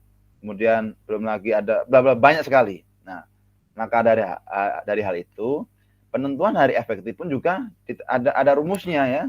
Kalau kakak sudah membaca yang modul saya bagian itu, kan 8-10% itu ya, kali total hari efektif kali jumlah jam selama 1 tahun. Bagaimana memastikan agar pengajaran lakukan tujuan pembelajaran? Nah, mungkin dari kakak untuk tadi yang udah saya bilang ya, termasuk kita juga mengajar itu tiba-tiba langsung biasanya langsung ke aktivitas gerak. Tadi saya bilang, kalau cuma ke aktivitas gerak nanti esensinya tetap ke olahraga ya. Dari 4 tujuan tadi nggak tercapai. Nah, strategi-strategi untuk biar semua itu tercapai, ya kita alur dari pembelajaran kita tetapkan. Makanya TP itu nanti kita beri alur ya, biar ketika udah beri alur, kemudian strateginya kita sesuaikan dengan alur yang sudah ada. Nah, mungkin katakanlah saya sendiri kan juga kalau sekarang kan kita mah di zaman modern ya, zaman modern. Tentunya saya juga nggak munafik juga ketika menyusun bahan ajar, modul ajar, ya perangkat pembelajaran lah. Maksudnya enaknya kan ATM ya. Kenapa? Karena ya emang manfaatkan yang ada kan gitu, biar cepat. Karena kita juga dituntut banyak hal, nggak cuma di pembelajaran, tadi karena guru olahraga multitasking lah ya, multi pekerjaan. ATM pun nggak apa-apa, namun tetap harus mengetahui karakteristik yang kita punya di sekolahan masing-masing. Nah, kadang juga saya bisa melihat bahwa seperti saya sendiri lah, meskipun kita menyusun ATM, kadang kita juga bisa berimprove ya. Karena kenapa? Karena guru olahraga itu identik dengan minim administrasi, termasuk saya. Nggak, kalau teman-teman mesti luar biasa, mesti tertib administrasinya ya, lengkap. Tapi dalam pelaksanaan pun saya meyakini karena ya sudah sesuai kompetensi ya, tujuan-tujuan tadi bisa juga udah dilaksanakan di pembelajaran ya, sosial emosionalnya, kerjasamanya ya kan, terus sikap positifnya mereka. Namun kadang tidak terstruktur dengan rapi di modul ajar seperti itu. Sampai sini ada pendapat nggak ini? Nah ini yang berikutnya. Biar ini masih ada banyak slide, nanti nggak cukup waktunya. Nanti kalau berdebat lagi nanti di ini ya, kita langsung sharing. Proses backward design dalam pengembangan kurikulum secara umum melalui 3 tahap di bawah ini. Nah, tadi sudah saya sampaikan ya, identifikasi capaian pembelajaran yang diturunkan menjadi TP ya. Kemudian menentukan metode penilaian. Kemudian banyak ya penilaian formatif sama sumatif ya. Yang kalau yang di awal itu namanya diagnosis ya, penilaian diagnosis untuk menentukan katakanlah kemampuan awal mereka, terus karakter mereka itu dari diagnosis di awal tahun pelajaran, biasanya seperti itu. Kemudian merancang pengalaman belajar dan strategi pembelajaran yang disesuaikan daripada penilaian yang kedua tadi. Nah, inilah yang dinamakan backward design. Saya yakin kakak udah melaksanakan ini. Ini cuma penguatan saja ya. Cuma penguatan dan kita memahamkan biar satu pemahaman yang lebih tebal lagi. Biar oh sebenarnya saya udah melakukan nih. Biar lebih kuat seperti itu. Betul ya kakak ya? Ini jaringannya pada hilang atau gimana ini? Nggak ada respon. Takut saya ngomong sendiri nggak ada yang dengar, takut saya. Masih betul kak, betul. Betul. Ya. Aja dengar. Oke, lanjut biar ini. Pesan kunci. Nah, backward design merupakan proses sistematis yang memastikan kesesuaian kurikulum dengan CP yang diinginkan. Nanti CP itu yang menginginkan kan negara ya. Nah, kita memastikan dengan backward design dengan TP-TP yang kita bikin turunan dari CP tadi, biar CP-nya tercapai gitu. Backward design juga pada akhirnya membantu guru menyelaraskan antara tujuan, langkah pembelajaran, dan penilaiannya. Tentunya saya berharap setiap pembelajaran pastikan ada penilaian. Pastikan ada penilaian. Ini untuk mendorong diri saya sendiri juga ya, pastikan ada penilaian. Nah, penilaian itu nggak harus mereka jawab soal, tidak harus. Mereka tidak harus mengerjakan praktik kinerja, nggak harus. Sebenarnya kan tadi saya bilang ada formatif, ada sumatif ya. Kalau di pembelajaran, biasakan formatif terus digerakkan. Kenapa? Karena itu akan berpengaruh pada apa? Evaluasi kita, refleksi kita, dan akhirnya apa untuk pengembangan strategi-strategi baru yang nantinya bisa menaikkan atau menjadikan kualitas pembelajaran kita menjadi lebih bermakna dan berkualitas seperti itu. Aktivitas yang kedua, ini masih 2 aktivitas nih ya. Penyusunan program PJOK. Ya, tadi udah saya spill ya. Dan saya yakin kakak udah membaca modul yang saya bagikan. Kurikulum berbasis standar, manakah yang benar di sini? Udah saya centang-centang ini. Pasti yang bawah ya. Harusnya saya tadi gini, harusnya gini. Nah, lagi loading. Harusnya gini. Nah, ini benar apa salah? Nah, gitu. Tapi bersih belajar. Ya, Gatri, ulang lagi aja, Gatri. Pura-pura nggak tahu aja. Nggak usah. Jawaban. Tadinya saya mau tambah kayak gitu, cuma kayak anak SD aja, bisa kayak pertanyaan gini kan. Pasti kan tahu kan lah ya. Kurikulum adalah suatu standar untuk mengetahui apa. Oh siap kak. Siap Kak Novi, kurikulum adalah suatu standar untuk mengetahui apa yang peserta didik harus pelajari, meliputi keterampilan, pengetahuan, dan sikap. Ingat ya tiga ranah ini ya Kak. Pengetahuan, sikap, dan keterampilan. Jangan toh kita orang olahraga, pengetahuan kita abaikan. Pengetahuan pun juga nggak tidak harus di ruang kelas. Jadi ketika ada yang berlangsung pengetahuan, materi pengetahuan di kelas dulu, nggak harus di ruang kelas. Pengetahuan itu bisa secara kontekstual di lapangan bisa, secara lisan juga bisa. Yang penting secara pengetahuan mereka akan menerima dengan tergantung strategi kita, model pembelajaran kita ya. Kemarin kan yang SCL kan kita udah pelajari ya. Ada grup diskusi, role playing, CBL, terus PBL ya kan. Banyak kan, ada berapa itu? 8 kalau nggak salah ya. Itu menuntut tiga ranah ini akan tercapai ya. Keterampilan, pengetahuan, dan sikap. Itu ya Kakak ya. Nah, nanti kita bisa berkolaborasi, apalagi sekolah yang ini ya, sekolah yang notabene satu komplek atau satu sekolah ada 2 orang guru, itu bisa berkolaborasi luar biasa itu. Nah ini ada si A si B, ini ada Kartini juga, di Kartini ada Pak Tias, ada Pak Khoir, itu bisa sering kolaborasi mereka. Nah, saya ini luar biasa ini. Kolaborasi artinya gini lah, ketika jamnya nggak bareng tapi ada suatu kondisi di mana mereka harus dibarengkan. Barengkan saja nggak apa-apa. Satu nanti yang memimpin gantian ya, satu yang di belakang atau mengevaluasi.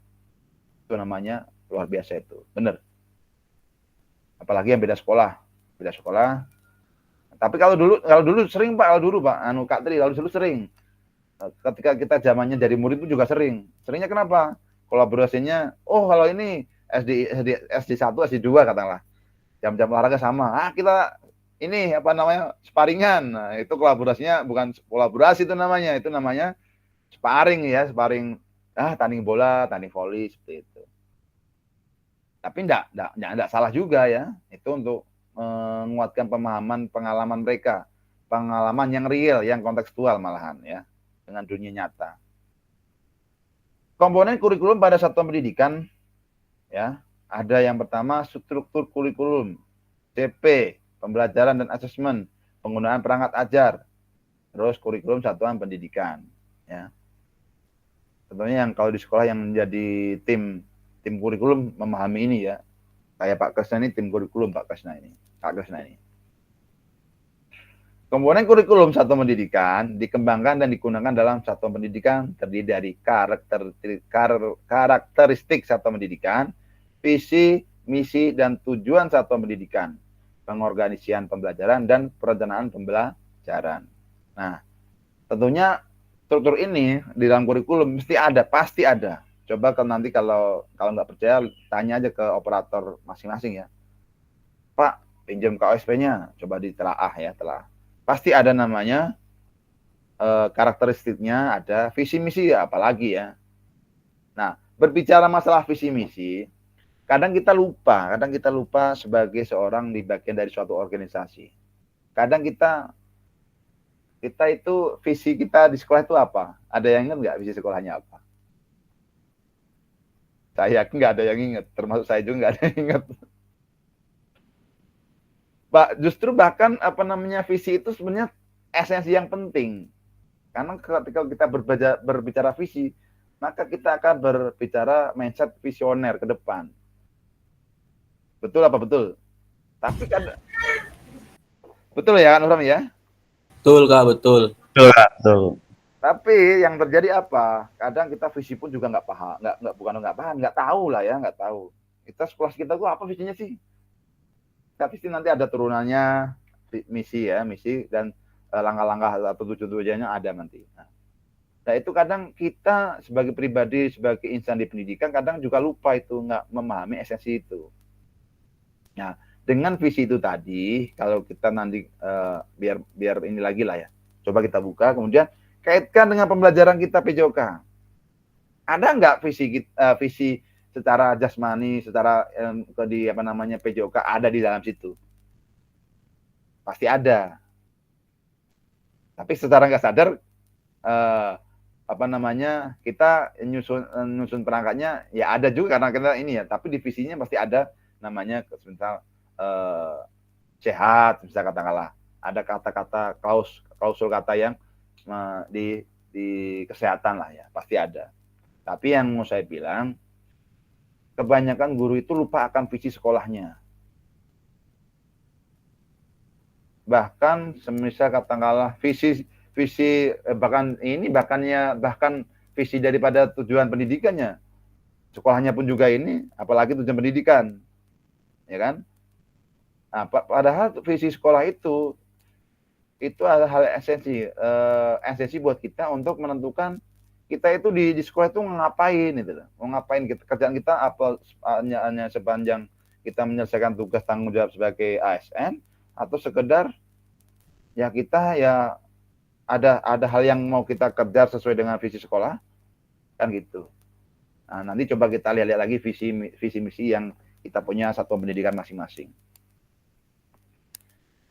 Visi misi dan tujuan pendidikan, terus pengorganisasian pembelajaran. Nah, termasuk pembagian kelas. Nah, itu harus ada di kurikulum, dan dari kurikulum itulah kita bisa menyusun perangkat pembelajaran. Kita bisa memahami, siswa ini jangan sampai ketika kita nyusun penilaian asesmen muridnya salah. Pembagian harinya jadwalnya salah atau nggak tepat. Karena kita nggak memahami kurikulum, apa yang jadi kurikulum di sekolah masing-masing. Mengapa kurikulum operasional berbeda antar satu pendidikan? Itu udah jawabannya ya. Itu tadi karena karakteristik yang berbeda ya. Dan juga agar bermakna, kurikulum KOSP dikembangkan sesuai dengan konteks dan kebutuhan peserta didik. Agar kita bisa mengetahui konteks dan kebutuhan peserta didik, maka setiap tahun pelajaran diadakan namanya tes diagnosis ya. Tes diagnosis itu bisa bentuk apa? Nah, biasanya tes ini dilaksanakan di sekolah-sekolah SLB, sekolah luar biasa. Pasti ada dilakukan tes kayak gini. Yang dulu yang mungkin kakak udah mengalami mengabdi di sekolah SLB misalnya atau sekolah inklusi lah. Pasti ada namanya tes diagnosis ya. Nah, itu bisa dilakukan dengan tes, bisa dilakukan dengan observasi, ya, bisa dilakukan dengan koordinasi dengan wali murid, konseling ya, dan banyak hal lagi. Nah, gunanya apa? Gunanya untuk menentukan kebutuhan mereka dan strategi kedepannya agar apa? Agar pembelajaran dan khususnya pendidikan umumnya di satuan pendidikan menjadi bermakna buat anak seperti itu. Ini bisa menjadi kabar gembira ya, Bapak dan Ibu dapat menyusun program yang relevan dengan kultur gerak di mana peserta didik tinggal. Nah, budaya gerak di setiap sekolah itu mesti berbeda ya. Di yang orang dekat pantai mesti orangnya suka lari suka berenang ya, suka aktivitas di pantai. Orang yang di gunung mesti kaki-kakinya mesti kuat-kuat, otot kakinya kuat-kuat. Kakak suruh lari pun juga kuat mereka ya. Untuk jumping jack atau kebugaran mereka pasti kuat, pasti terlampaui itu ya. Terus orang yang di kota, nah itu tadi kalau kita sekarang di kota itu banyak hal yang sebenarnya menjadi tantangan kita sebagai guru PJOK, terutama kebugaran jasmani. Belum lagi ada tantangan dunia gadget ya. Bayangkan sekarang anak-anak pulang sekolah udah HP, bahkan siswa ya, kita pun tercengkram di dunia itu ya. Jadi ketika kita waktu senggang pun handphone yang menjadi tujuan kita, entah itu streamingan, game ya kan. Nah, aktivitas gerak jadi lupa. Nah, itu masalah-masalah itu menjadi tantangan kita, khususnya untuk anak-anak di DKI. Belum lagi ruang terbukanya sempit ya kan, gadget yang berpengaruh ya kan, terus stakeholder yang belum mendukung, RPTRA yang kurang yang berjauhan seperti itu semisal, atau fasilitas olahraga yang jauh lah, yang mungkin dapat ada biayanya, mungkin bisa jadi. Nah, itu menjadi PR kita sebagai insan PJOK untuk membersamai mereka, menuntun mereka. Kalau KHD kan berbicara kita hanya bisa menuntun siswa. Kita nggak bisa merubah ya. Karena sejatinya siswa dari lahir itu udah punya karakter ciri khas masing-masing. Kalau boleh saya bilang, kita itu sebagai petani ya, murid sebagai jagung. Kita sebar jagung, bibit kan ada yang bibit jelek, ada bibit bagus. Ketika kita memberikan air, pupuk yang luar biasa, kira-kira jadi panen nggak? Pasti jadi. Nah, guru itu tugasnya menebalkan dan menghaluskan. Menebalkan hal yang baik, itu tebalkan dengan tindakan-tindakan positif, pembelajaran yang baik. Kemudian tindakan yang jelek, kita tahan. Kayak tadi yang disampaikan Kak Novi ya, ketika semisal daripada mereka di rumah nggak ada kegiatan, aktivitas, kalau sore ada ekskul, berarti itu lebih ke tanggung sosial ya. Itu juga tugas sebagai guru. Kenapa? Karena apa? Ketika mereka di rumah nggak ada aktivitas kegiatan ekskul, mereka akan mungkin ya nongkrong sama orang, terus berbuat yang negatif, banyak hal lagi, apalagi di ibu kota. Kalau yang saya lihat seperti itu. Mungkin ada kakak yang mau berpendapat? Nah, sekarang saya mau tanya, sebelum berpendapat lah, kita satu-satu bercerita nanti. Mari berbagi cerita pada saat kakak-kakak menyusun kurikulum PJOK. Menyusun perangkat lah ya, yang gampang. Bagaimana kakak selama ini merancang program PJOK sebagai bagian dari pengembangan kurikulum mata pelajaran PJOK? Silahkan. Pernah diajak untuk menyusun kurikulum nggak? Itu aja lah kasarnya lah. Kan ada KSP itu di sekolah. Pernah diajak nyusun kurikulum nggak? Kalau untuk diajak sih pernah Kak Tri. Tapi kan untuk pendalaman kurikulum Merdeka terus terang memang belum begitu mendalami 100%. Mungkin hanya dari beberapa dari CP dan TP dan pembelajaran isi-isinya mendalam itu juga masih meraba-raba juga, terutama untuk saya ya. Mungkin untuk kakak-kakak yang lain kalau memang sudah berpengalaman dan penyusunnya bagus, kita kan di sini tujuannya juga memang untuk sharing. Betul. Nah, jadi untuk penyusunan kurikulum terutama saya sendiri pun harus juga melihat dari kondisi dan situasi peserta didik dan sarpras yang ada di sekolahan saya. Apalagi kan dalam satu kelas, walaupun satu tingkat kelas 3 ABC itu kan ada beberapa murid yang mungkin dibilang harus dapat pandangan khusus gitu. Sebenarnya itu tidak dinamakan ABK tapi kayak ABK, tapi apa tuh namanya, lupa saya kemarin tuh, sudah nanya ke guru kelasnya. Jadi untuk penyusunan kurikulum sendiri saya juga masih meraba-raba dan juga menyesuaikan dengan kondisi situasi kelas dan sarana dan prasarana yang dimiliki di sekolah saya. Itu aja sih Kak Tri, terima kasih. Terima kasih Kak Khoir. Nah, mungkin ada tanggapan dari kakak yang lain. Di pengalaman Kak Khoir pernah lah ya, pernah diajak, tapi belum mendalami secara lebih esensi gitu. Mungkin kakak yang lain? Sebentar lagi kita udah mau selesai. Tadi kan mulai jam 2 lebih ya. Berarti nanti lebih 5 menit. Nah, Kak Andi, mana Kak Andi? Standby Kak Andi. Nah, Bekasi gimana Bekasi? Hujan ya? Oh, ada suaranya. Kak Agus. Silakan Kak Agus. Ya, Katri. Udah selesai kegiatannya? Nih baru selesai nih. Oh, baru selesai. Oke. Siap. Makasih udah mengikuti ya. Nih, sama senior juga tuh. Halo. Siap. Sinyalnya kurang nih kayaknya nih. Di Bogor saya lagi di Bogor, Katri. Oh, ini banyak proyek Kak Agus. Ya, emang tinggalnya di Bogor, Katri. Oh, tinggalnya di Bogor? Iya, di Bogor, di Cibinong, Bojonggede. Oh, iya. Oke. Siap. Mungkin pengalaman Kak Nur Ansori pernah diajak nyusun kurikulum di sekolahnya Kak Ansori? Kalau untuk diajak sih belum sih Kak. Kalau diajak ya. Tapi untuk pemahaman mengenai kurikulum Merdeka cuma modalnya sih cuma tahu yang seperti Kak Khair katakan itu TP, CP, berdiferensiasi, modul aja kayak absen juga gitu. Itu hanya itu aja sih kayak yang saya pahami gitu. Kalau untuk pengembangannya mungkin masih agak kurang kalau menurut saya sih. Ya, terima kasih ceritanya Kak Nur Ansori. Kemudian Kak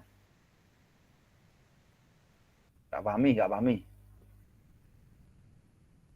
Pengalaman ini Kak Fahmi kayaknya sering dipakai sama kepala sekolahnya ini.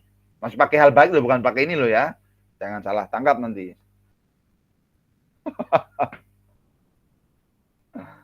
Pengalaman dalam menyusun kurikulum.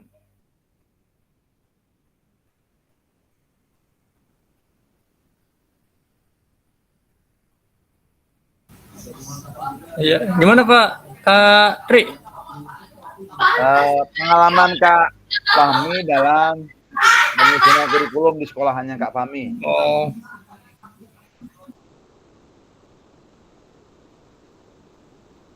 Kayaknya nggak kondusif, ada suara banyak. siap. Pengalaman ya. Kalau saya bukan menyusunnya sih, tapi merapikan Pak Tri. Oke, nggak apa-apa. Ya, merapikan dokumennya yang kurang rapi. Paling kan membaca kan, paling nggak membaca. Ya itu sih yang utama, harus memahami visi misi sekolah tersebut, terus harus memahami latar belakang keadaan lingkungan di sekolah tersebut, misalkan perkotaankah atau banyaknya mayoritas atau minoritasnya apa gitu, dicantumkan di latar belakang. Terus untuk yang selanjutnya itu arah ke isi dari kurikulumnya yang dimasukin, misalkan alokasi waktu berapa, terus pemetaan waktunya per tiap mata pelajaran gitu untuk pemetaan waktunya. Terus masuk ke yang merdekanya, adanya P5 itu berapa jam. Intinya mah kita bukan comot ya kata Padri, ngambil referensinya yang di itu Kemendikbud, peraturan Kemendikbud yang nomor berapa tuh lupa saya, 12 atau nomor berapa, yang ada CP, terus ada TP, terus ada yang P5-nya gitu. Terus masukin ke sana, diimplementasikan dengan keadaan sekolah dan kebutuhan sekolah tersebut gitu. Mungkin sekian Patri. Oke. Nah, tentunya cerita-cerita dari kakak tadi, Kak Nur Fahmi, Kak Nur Ansori ya, sama Kak Khairuddin. Dalam penyusunan KOSP sebenarnya yang baik itu kita sebagai pendidik atau di salah satu guru situ, tentunya kita harus dilibatkannya. Karena apa? Karena KOSP itu adalah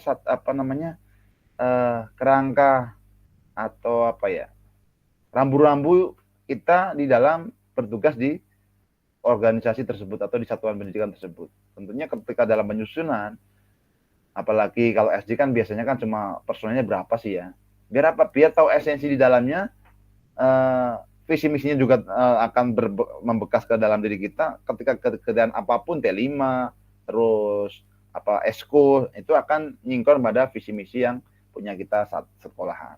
Tapi termasuk yang punya saya, kenyataan ini mungkin ya nggak jauh beda sama sekolah yang lain ya. Tadi tiba-tiba ada aja tahun ini, tahun depan ada lagi gitu kan. Nah, tapi itu nggak masalah. Yang penting dari KOSP tadi sebagai rambu kita untuk melaksanakan tugas. Nah, 6 faktor yang mempengaruhi pengembangan program PJOK. Jadi faktor 6 inilah yang buat kita yang berpengaruh ya. Yang pertama tadi kebutuhan dan karakteristik peserta didik, ya, konteks masyarakat, waktu tadi sudah disepilkan sama Pak Kak Fahmi ya, waktu selama setahun itu berapa, efektifnya berapa, berapa persen yang akan hilang, alokasi jam pelajaran, alokasi SD, SMP, SMA kan beda-beda ya, SD 35, SMP 40, terus SMA 45, cakupan dan tahapan, Teknologi pun juga berbeda. Teknologi terkait dengan aset lah ya. Nah, itu akan berpengaruh pada penyusunan kurikulum di satuan pendidikan atau kurikulum operasional. Nah, kalau SPNA tadi itu juga akan berdampak pada penyusunan program kita punya PJOK. Apakah contoh katakanlah di KOSP ada P5 yang berkaitan dengan olahraga.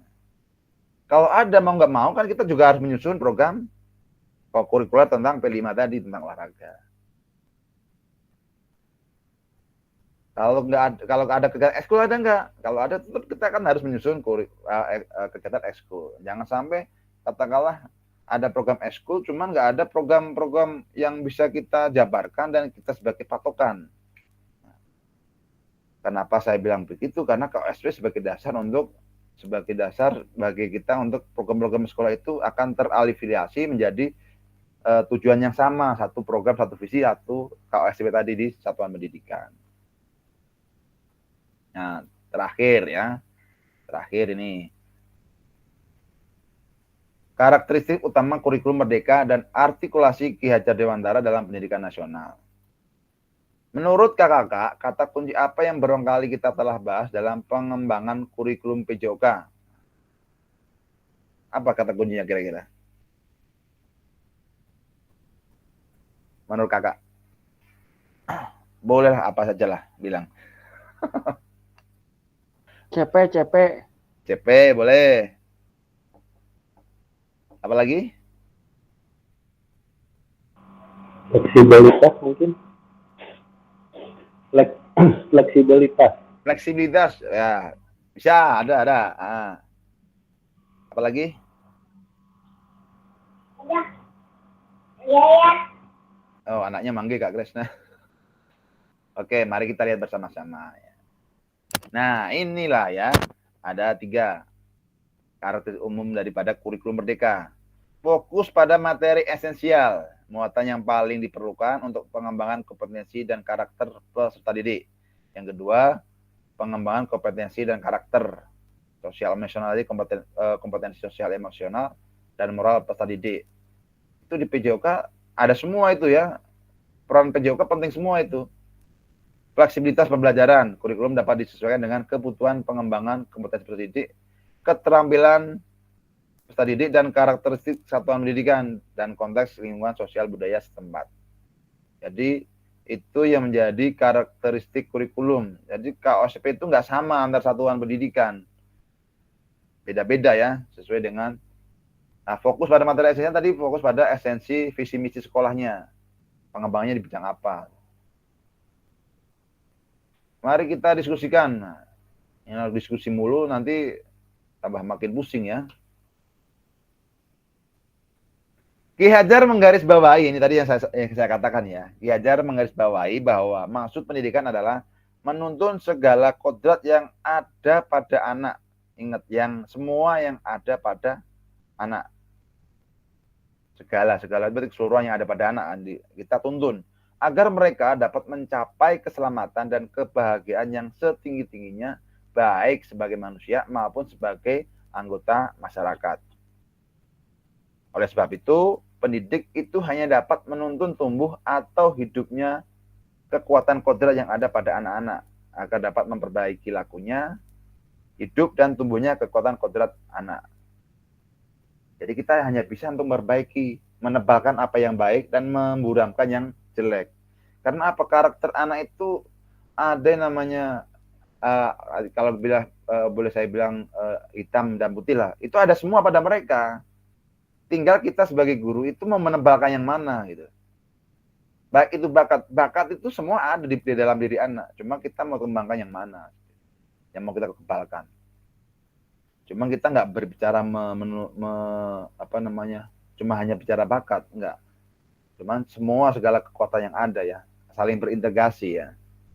Seperti itu. Oke, sebelum nanti kita akhiri, kakak-kakak ya, saya ingatkan kembali terkait dengan tugas-tugas kita. Nanti yang kalau nggak bisa tugas, tanya saya aja nggak apa. Biar saya capri ya. Atau datang ambil ngopi, tak kasih nanti. Nggak kasih, tak ini ya. Biar kita sering komunikasi, biar apa? Kita nggak cuma sekedar gini loh, pengen saya kita menjadi sebuah satu keluarga ya. Kita kan punya nama kelas diseminasi Jakarta Pusat 01. Apalagi 01 ya. Kita yang nomor 1 di CP maksudnya. Ya, kita tunjukkan kita antar sesama kita kompak, keluarganya luar biasa, jiwa korsanya kita tampilkan seperti itu. Dan berharap ketika kita ada kendala apa, kita saling menolong, saling komunikasi, biar tidak menjadi beban ya. Saya berharap kegiatan ini nggak menjadi beban buat kakak-kakak ya. Sekali lagi, jangan menjadikan sebuah beban. Karena nanti kalau sudah menjadi sebuah beban, atau menjadi sebuah apa ya, tanggung jawab atau apalah, nanti akan menjadi suatu beban yang, ya beban lagi akhirnya ya. Kembali lagi ke beban nanti, nggak menjadi lepas ya. Kita enjoy, slow but sure ya, kalau Kak Krisna bilang kemarin gitu. Pelan tapi pasti, sesuai jadwalnya kita handle, kita upload. Kalau ada kesulitan, tanya saya saja, nanti saya kasih lah, saya jelasin ini gitu. Biar tapi kalau malam-malam jangan tanya, kalau tengah malam, entah siapa ini yang neror saya malam-malam kan gitu. Jangan tengah malam. Kalau masih jam-jam ini nggak masalah sih. Gitu.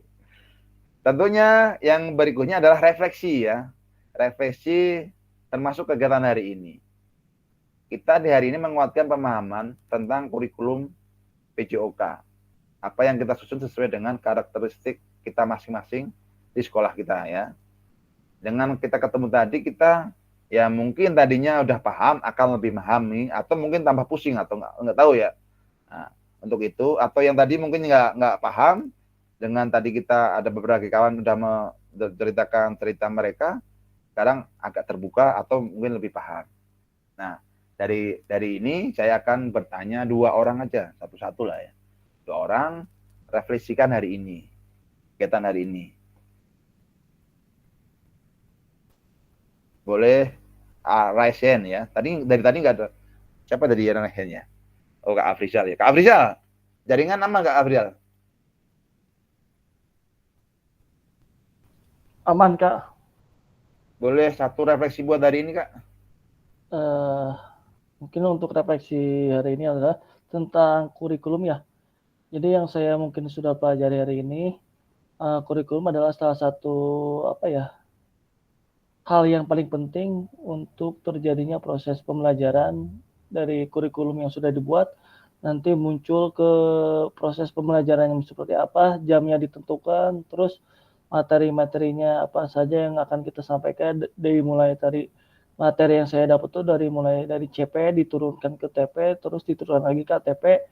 Terus ada juga tadi materi tentang backward Kak? Backward design. Backward design. Jadi ketika kita menentukan suatu pembelajaran, kita harus menentukan tujuan akhir pembelajarannya.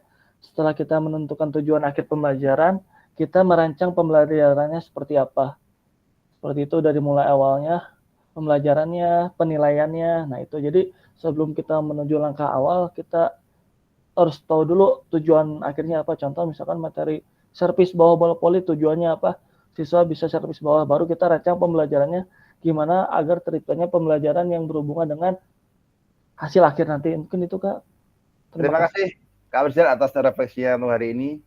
Semoga ke depan apa yang menjadi pengalaman Kak Afrizal ini yang baik ditingkatkan dan menjadi hal yang baik lagi ke depan, lebih diterapkan ke dalam kegiatan sehari-hari. Kemudian satu lagi mungkin Kak yang mau berefleksi, mungkin Kak Krisna mungkin.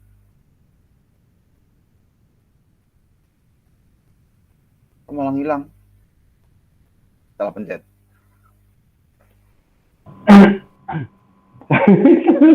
Salah pencet, maaf. Ya, untuk refleksi hari ini kurang lebih hampir sama ya dengan Kak Afrizal. Refleksi tentang kurikulum merdeka terhadap pembelajaran ya. Cuman saya hanya tadi menangkap satu kalimat yang mungkin tentang fleksibilitas ya. Fleksibilitas mungkin kurikulum merdeka memungkinkan guru kita sebagai guru PJOK untuk menyesuaikan materi dengan minat kebutuhan siswa. Nah, jadi mungkin banyak di antara murid-murid yang karakternya berbeda, ada yang bisa, ada yang belum bisa. Mungkin kita lebih menyesuaikan aja Kak. Jangan terpaku dengan contoh misalkan pembelajaran poli tadi harus bisa, tapi kita juga menghargai usaha anak-anak untuk mencapai tujuan pembelajaran tersebut. Ya, seperti itu aja Kak. Terima kasih Kak Krisna, luar biasa ya. Jadi yang disinggung tentang fleksibilitas tadi ya. Tentunya ini sebenarnya dari modul 1 sampai modul sekarang pun terkoneksi ya, terkoneksi. Kayak fleksibilitas itu mengharuskan kita harus menyusun PJOK dengan diferensiasi. Kita nggak bisa menerapkan modul ajar pembelajaran yang sama rata kepada mereka, nggak bisa. Karena anak punya kemampuan awal yang berbeda, kemampuan isu disabilitas yang berbeda, ya kan? Kemampuan keterampilan juga yang berbeda. Tentunya itu menjadi dasar kita untuk menyusun segala strategi pengajaran yang buat anak didik kita di sekolahan. Nah, semoga apa yang kita bicarakan hari ini tentang kurikulum Merdeka dan pengembangan kurikulum di PJOK itu mendasari kita untuk selalu berinovasi, menulis ya, menulis atau mungkin menyusun lah ya, menyusun kegiatan pembelajaran yang nantinya disesuaikan dengan kebutuhan peserta didik, bermakna bagi mereka, kegiatan menjadi lebih menyenangkan seperti itu ya. Ini tujuan daripada kita bisa menyusun pembelajaran kurikulum pembelajaran PJOK. Saya meyakini juga kakak-kakak juga udah menyusun semua ya, termasuk entah itu mohon maaf entah itu dari bro saya minta dulu bro, diganti, nggak masalah itu, cuman disesuaikan lagi. Oh saya punya anak didik seperti ini, jangan disamaratakan. Karena peserta didik kita dengan peserta didik yang di sebelah sana beda. Nah, itu sebagai kita harus motivasi kita untuk maju lagi lah ya. Maju lagi, bahwasanya tadi yang harus kita tanamkan adalah kita harus 4 tujuan tadi kita harus selesaikan. Insya Allah nanti apapun kayak prestasi mesti ada. Pasti sebagai bonus ya. Tapi kalau kita juru prestasi doang nanti ya kalau yang lain nggak akan tercapai, akan menjadi dampak yang luar biasa, termasuk emosi sosialnya juga. Begitu kakak ya. Sebelum saya akhiri, kurang lebihnya mohon maaf, kita foto dulu bersama. Yang bersedia untuk yang udah kondisi memungkinkan minta share mukanya ya, biar kita dapat kelihatan semua. Kak Ahmad paling ini lagi di lapangan kayak ini. Oke. 1, 2 gaya apa dulu? Gaya apa ini? Nah, gini aja ya, kayak ini ya. Samakan. Samakan jiwa korsa kita, desiminasi JP01 ya. 1, 2, 3.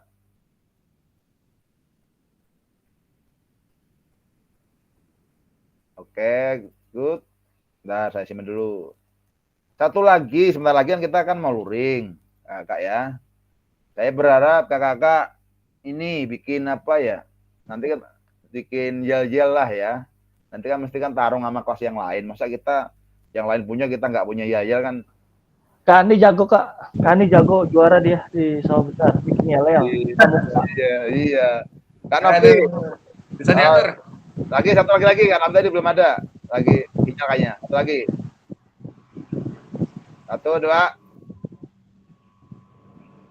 Oke, good.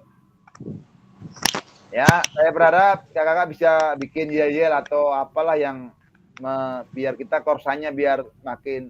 Saya berharap ini tadi, benar saya berharap kita itu menjadi satu keluarga lah. Nanti ke depan ketika apa-apa ada info apa kita saling sharing informasi. Siapa tahu nanti Kak Novi jadi pimpinan, ini bisa aja kan Kak Novi kan gitu, atau mungkin Kak Nur Fahmi ya kan, Nur Ansori ya jadi pejabat kan, wah ini temanku dulu nih kan gitu. Amin. Ya. Amin. Oke, kurang lebihnya mohon maaf. Kalau akhir kata, wabillahi taufiq wal hidayah. Wassalamualaikum warahmatullahi wabarakatuh. Waalaikumsalam warahmatullahi wabarakatuh. Waalaikumsalam Terima kasih, warahmatullahi terima kasih. Luar biasa Makasih, ya kakak ya. Salam sehat semua ya. Selamat berlibur. Ya. Oke, boleh. Terima kasih Patri. Terima kasih, Kak. Oke, sama-sama. Terima kasih semua. rekan-rekan semua. Assalamualaikum. Waalaikumsalam. Assalamualaikum. Waalaikumsalam.